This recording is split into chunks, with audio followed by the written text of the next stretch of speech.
Olá, eu sou a Neide da Data Brasil, eu sou professora do curso técnico de Recursos Humanos e todo profissional da área de Recursos Humanos sabe que precisa desenvolver constantemente a habilidade na comunicação e reconhecer quais são as ferramentas necessárias para auxiliá-lo dentro dos processos de comunicação. Uma dessas ferramentas é o poder das perguntas. Vamos lá? Para você conhecer como usar as perguntas e descobrir os porquês ajuda a sanar problemas e resolver conflitos? A importância do profissional de RH na comunicação. O técnico em recursos humanos deve investir no seu desenvolvimento em comunicação.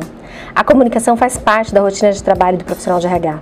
Como facilitador, o gestor de RH deve desenvolver estratégias de comunicação organizacional e estimular os colaboradores e toda a organização, através de treinamentos e feedbacks, a construir uma comunicação eficaz e geradora de resultados para a empresa. Dentro do processo de comunicação, um tema muito importante é o contexto. Precisamos, no entanto, desenvolver a comunicação continuamente por meio de recursos técnicos, atitudinais e comportamentais.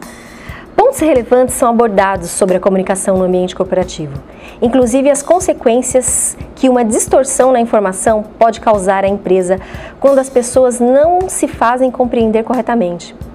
Perceber o outro na sua dimensão real, saber se ajustar aos diversos tipos e estilos de pessoas, dominar técnicas de oratórias e de retórica, saber utilizar a voz e dominar a expressão corporal potencializam o poder de influência no impacto de uma apresentação. A influência pessoal no processo de comunicação é fundamental. As apresentações, como sendo uma forma de expressão verbal, utilizam o chamado canal de influência pessoal. Ainda que sendo uma forma de expressão verbal, é importante notar que a comunicação não se faz apenas através de palavras. A comunicação, ela se faz com entonação de voz, comunicação não verbal e palavras. Nesse gráfico, nós vemos que entonação de voz representa 38% do processo de comunicação. As comunicações não verbais, 55%, e as palavras, apenas 7%. Uma ferramenta de total eficácia no processo de comunicação é a pergunta. É a pergunta que irá sanar dúvidas, esclarecer mal-entendidos e trazer à tona soluções de conflitos na comunicação, e dessa forma conduzir o processo de comunicação de forma eficaz. A pergunta é a principal ferramenta do processo de comunicação. É a pergunta que irá conduzir o processo de comunicação de forma eficaz. No processo de comunicação, as perguntas exigem respostas, ou seja, quando você pergunta, expõe as pessoas a falarem mais sobre determinado tipo de assunto. As perguntas revelam informações que muitas vezes ficam escondidas dentro do processo de comunicação. As perguntas muitas vezes nos fazem pensar. Sim, pensar, inclusive se nós estamos fazendo determinado tipo de serviço, tarefa ou atividade da forma correta, ou seja, da melhor forma. As perguntas persuadem, as perguntas convencem, as perguntas dissipam conflitos. Perguntas normalmente nos mantêm no controle da situação.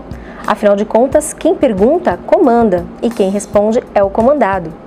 Perguntas revelam necessidades e perguntas esclarecem mal-entendidos. Descobrir os porquês é fundamental, porém prestar bastante atenção nos meios e no contexto garante mais informações para, somente assim, conduzir a situação e resolver problemas dentro do processo de comunicação. Observa que dentro do fluxograma do processo de comunicação, a pergunta também é importante. Portanto, quem vai transmitir? Vai transmitir o quê? Para quem? Foi claro? O que pode atrapalhar? O ambiente é o correto? Você gostou da aula de hoje? Acompanhe a Data Brasil nas redes sociais, venha conhecer os nossos cursos, eu conto com você. Até a próxima!